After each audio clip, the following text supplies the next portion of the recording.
Hey everyone, and welcome to This Explainer. I am absolutely thrilled you're tuning in today because we're about to take an exclusive behind-the-scenes tour of our nocturnal brain lab. As we dive deep into the biological functions of REM sleep and memory processing, I want you to think of me as your resident sleep researcher. We're going to marvel at the absolute genius machinery of our own minds. So, let's power up the lab and jump right in. So let's start with a question I know we've all asked ourselves right after waking up from a really bizarre dream. You know the ones. Are dreams just random noise? For the longest time, the general assumption was that because we forget most of them, and because they're undeniably weird, they just have to be meaningless static. But what if I told you those nightly adventures are actually a vital, highly sophisticated biological survival tool? Here is our research protocol for today. We're going to quickly map out the sleeping consciousness, break down the neuroscience of REM, and look at how we reorganize memories and literally simulate the future.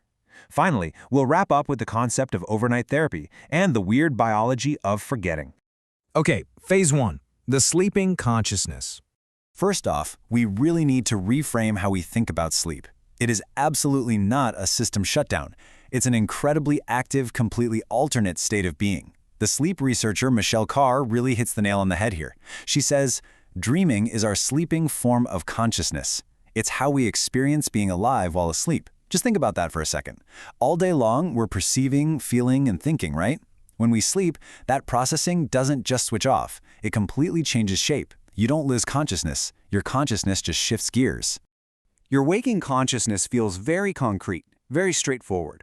We perceive time passing normally, and our memory networks are highly restricted to logical, specific tasks. But sleeping consciousness, it's totally different. It's fluid, it's mysterious, and it features this broadly spreading activation all across the brain. The tight, rigid logic of the daytime completely gives way to the wild, free-flowing associations of the night.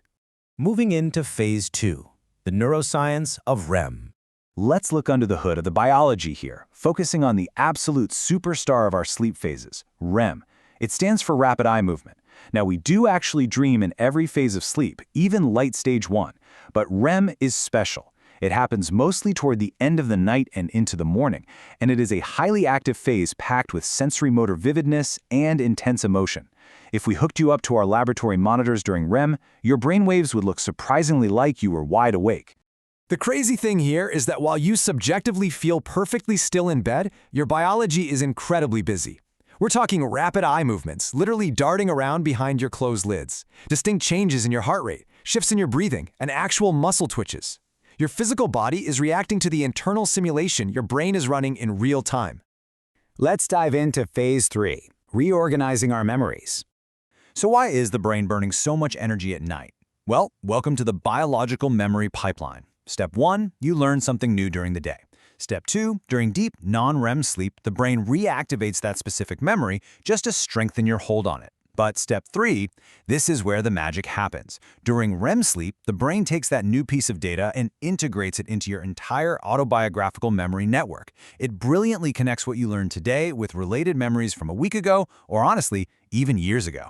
And this massive biological integration is exactly why we get memory mashups. Because there's this huge spreading cortical activation happening in REM, your brain is linking seemingly unrelated data points. It's creatively associating concepts. This is why, hilariously, in your dream, your mom might suddenly look like your best friend, who simultaneously looks like a total stranger you walk past at the grocery store. It's literally just your brain desperately creatively making associations across vast, distinct memory networks.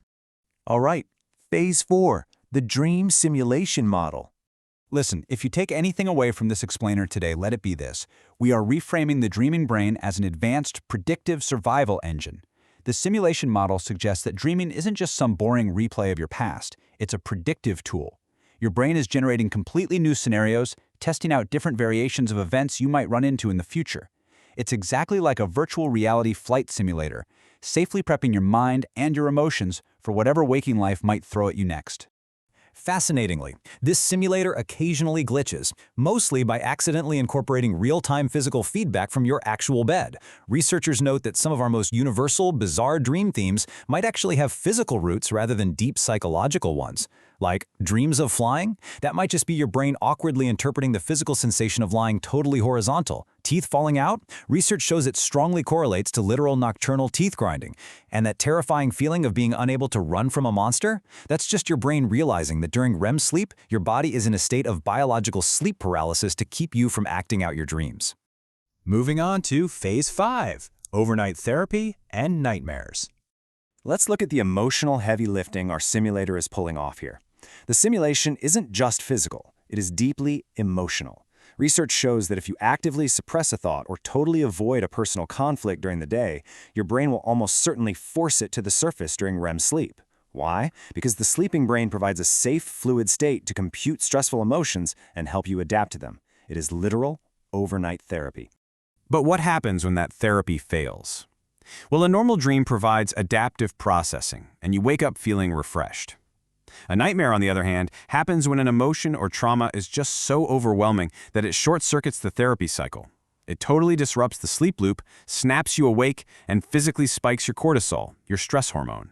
Essentially, nightmares are simply your biological simulator crashing from system overload. And remember, the brain computes this distress through extreme metaphors. For instance, researchers studying trauma found that people who experience severe adversity often report reoccurring dreams of tidal waves. Now, these aren't people who actually survived a tsunami. The brain is just creatively using the overwhelming, crushing nature of a tidal wave as the perfect symbol to process the highly abstract emotion of utter helplessness. Which brings us to Phase 6, the biology of forgetting. I know exactly what you're thinking. If this nighttime simulation is so incredibly vital for our memory and emotional survival, why on earth are we biologically wired to forget 99% of it the minute we open our eyes? Well, forgetting acts as a necessary biological firewall. If you perfectly remembered every single fluid, wildly bizarre simulation your brain ran at night, you would constantly confuse your inner simulations with your concrete waking reality. You enter a brain state where normal memory encoding is intentionally restricted, literally protecting your waking sanity from system errors. But there is a biological hack to bypass this firewall. It's called lucid dreaming. Lucid dreaming is when you become consciously aware that you are dreaming while you are still inside the dream. You basically wake up inside the simulator. It completely unlocks your agency and gives you actual control over the generated environment. And this isn't just some anecdotal parlor trick. We can absolutely track this in the lab. It goes like this. A sleeping subject enters the REM phase. Suddenly, they realize they're dreaming. To prove it to the researchers sitting outside, they send a prearranged physical signal. They look left, then right, 3 times inside the dream. And because the real eyes actually twitch during REM, the lab equipment records this physical Morse code in real time. It is absolute, irrefutable proof of conscious agency while biologically asleep. No way, right? It is absolutely mind-bending to think about. To bring everything full circle today, Michelle Carr suggests that our concrete waking life might actually be the illusion. She notes, what we're actually experiencing moment by moment in consciousness is really much more fluid, mysterious, and hard to define. Maybe waking life is much more like a fluid dream than our logical daytime brains want to admit. As we wrap up our time in the lab today, I want to leave you with a provocative question to chew on. When you close your eyes and your brain powers down from waking mode tonight, what future scenario is your biological simulator booting up for you? Thank you so much for joining me on this explainer. Keep wondering, keep exploring, and hey, sleep well.